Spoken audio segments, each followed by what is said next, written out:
Bienvenue dans Maison rangée, esprit léger. Moi, c'est Amandine. Je suis passionnée de rangement et d'organisation. Et ici, je te partage mes astuces pour une maison bien organisée et un esprit plus léger. On va désencombrer, optimiser ton espace et simplifier ton quotidien. Allez, c'est parti. Transformons ensemble ta maison et ton organisation. Hello et bonne année 2025. Officiellement, voilà, c'est le premier épisode de l'année aujourd'hui et je suis ravie de vous retrouver vraiment. Ça me fait extrêmement plaisir de toujours être là et pour cette année encore, vous promettre un épisode par semaine sur l'organisation, le rangement, etc. Je voulais aussi faire un petit point sur ma situation. Personnellement, j'ai dû reprendre un travail salarié puisque mon activité dans le home organizing ne me fait pas vivre encore. J'ai aussi envie de changer, mes accompagnements puisqu'aujourd'hui j'étais plus dans l'accompagnement en présentiel, donc je venais chez vous, vous aider à vous organiser. Aujourd'hui, j'ai plus envie d'aller vers tout ce qui est digital. C'est vraiment quelque chose qui m'appelle et que j'adore. J'ai testé du coup avec le petit challenge, je ne sais pas si vous avez été présente, mais j'ai testé avec le petit challenge en décembre 2024 et j'ai adoré ce format. Pouvoir vous lancer un défi par jour et puis en discuter ensemble en visio le soir pour vous faire avancer et voir les résultats que vous avez eus. Franchement, j'étais ultra satisfaite, j'étais très contente et c'est un format qui m'a vraiment, vraiment plu. Donc, c'est par là que j'ai envie d'aller pour tout ce qui est accompagnement dans l'organisation, le tri, le rangement, l'organisation familiale, etc. Je me lance aussi un nouveau défi cette année. Je me lance dans la recommandation rémunérée de produits de bien-être et de beauté.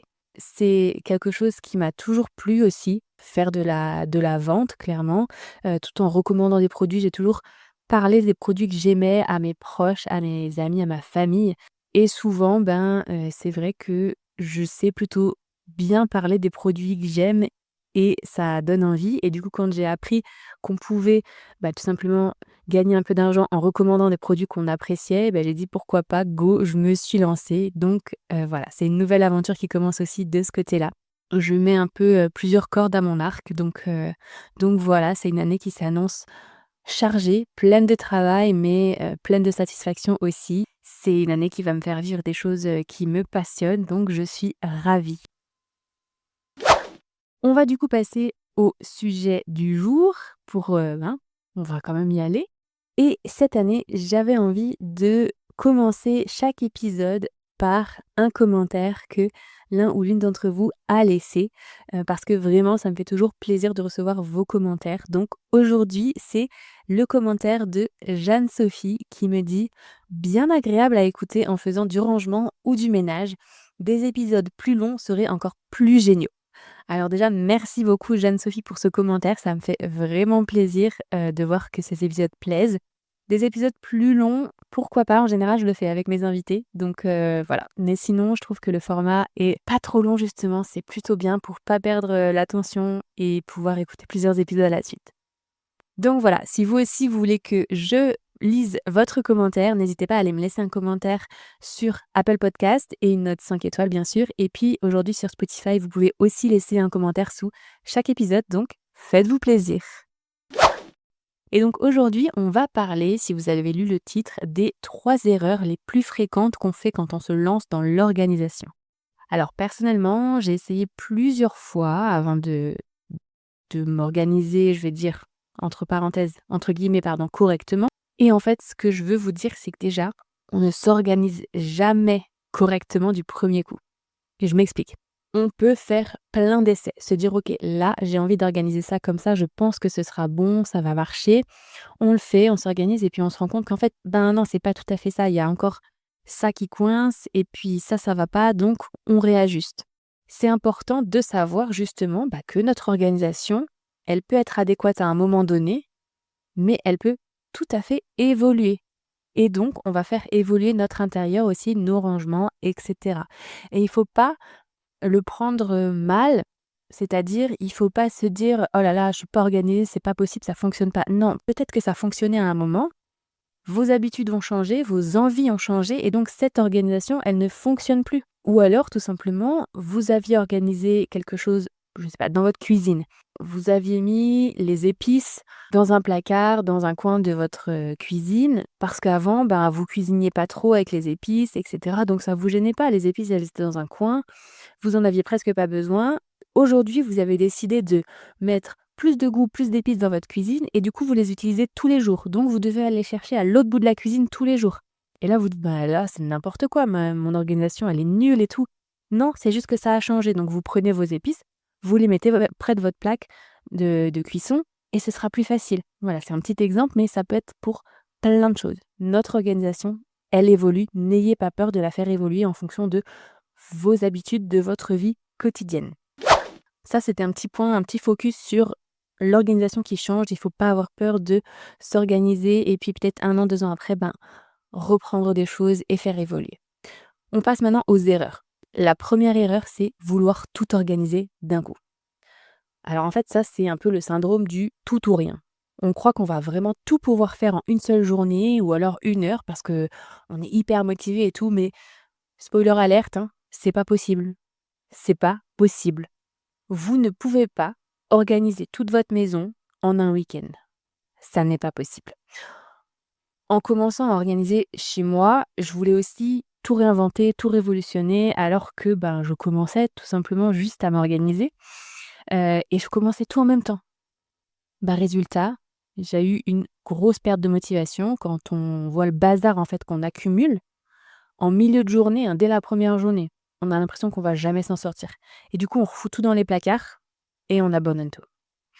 Donc vraiment, le petit conseil, moi, c'est se concentrer sur une seule zone ou une seule tâche à la fois. N'allez pas commencer 50 choses à la fois. Ne commencez pas trop gros. Utilisez la technique des petits pas, surtout quand vous travaillez seul, parce que seul, on avance moins vite, on le sait, c'est sûr et c'est complètement faisable. Je dis pas que c'est pas faisable, mais c'est faisable si on décortique le travail. Vous pouvez très bien vous faire un plan d'action. Ça paraît idiot, mais ça marche. En fait, vous allez diviser votre tâche principale. Par exemple, c'est organiser votre cuisine. Je reprends la cuisine, c'est assez simple, tout le monde a une cuisine, voilà. Vous voulez organiser votre cuisine. Vous allez diviser ça en plusieurs tâches. Ok, aujourd'hui, je fais mes tiroirs d'épicerie ou mes placards d'épicerie. Le week-end prochain, je fais la vaisselle. Et le week-end d'après, je fais tout le reste des placards. Ça sert à rien si vous avez du temps, ça sert à rien de diviser en trop petites catégories. Mais voilà, tout faire d'un coup, ça peut, pour les premières fois en tout cas, être beaucoup trop. Donc n'ayez pas peur de diviser en petites catégories. Vous pouvez très bien commencer par le tiroir à bazar.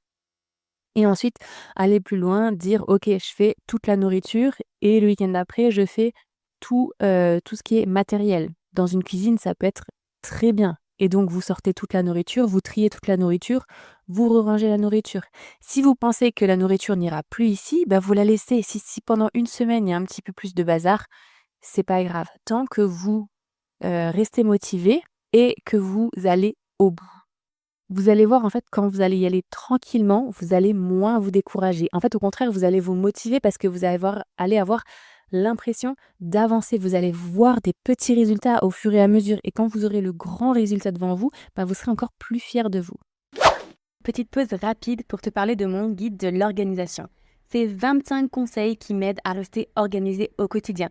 Et ce guide, je te l'offre, donc n'hésite pas à aller le télécharger, tu verras. C'est des conseils simples, efficaces et rapides à mettre en place. Le lien est dans les notes de l'épisode. Et on continue tout de suite l'épisode du jour. Deuxième erreur qu'on fait aussi, c'est acheter des produits de rangement avant de désencombrer ou avant de faire le point, en tout cas sur ce dont on a besoin. C'est une erreur vraiment très fréquente chez beaucoup de femmes que j'ai accompagnées. En fait, c'est les boîtes qui s'accumulent à la maison. Vous avez des tonnes de boîtes à la maison et en fait, elles servent à rien. Donc, ça vous fait encore plus de bazar. Vous avez envie de vous organiser, alors du coup, vous achetez des contenants pour organiser vos objets. Surtout aujourd'hui, on a des Ikea, on a des Action, on a des BM, des But, machin, etc. Et ils nous vendent des contenants magnifiques, utiles, très bien pensés pour la plupart. Mais si on n'en a pas besoin, on n'en a pas besoin. Donc en fait, vous pensez que vous évaluez à vue d'œil ce dont vous avez besoin. Et en fait, une fois que vous avez désencombré, trié, soit vous avez plus assez pour remplir ces boîtes, soit en fait elles vont pas du tout dans vos meubles et du coup, vous l'utilisez pas.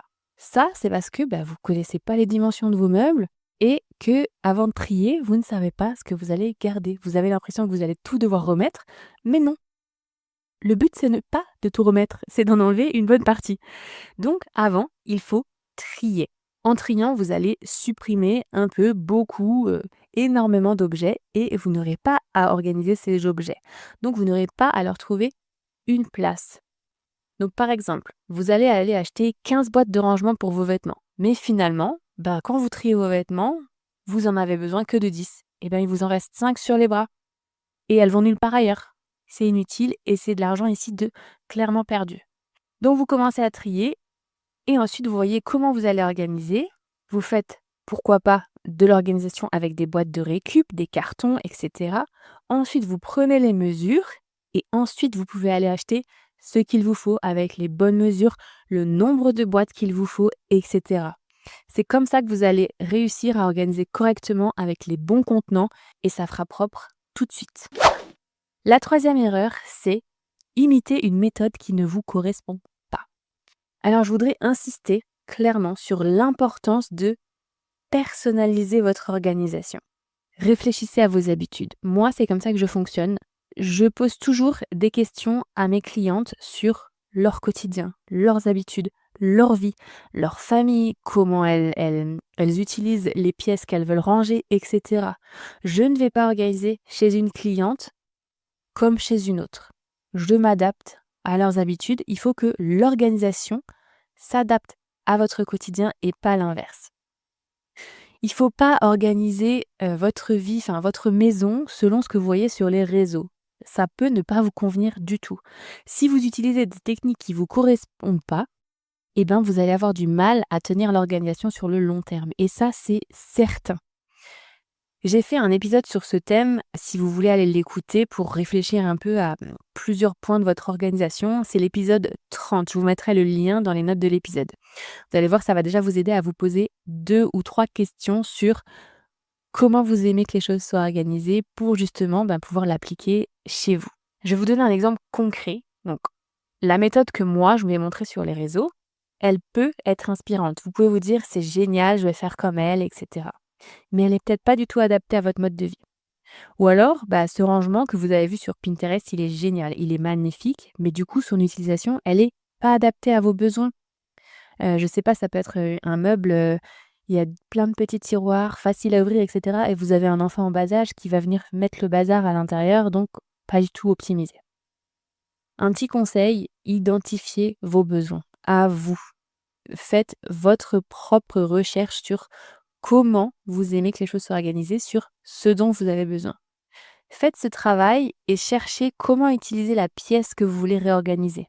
Vous pouvez très bien noter les points forts qui fonctionnent pour les garder et puis à l'inverse, noter ceux que vous voulez améliorer.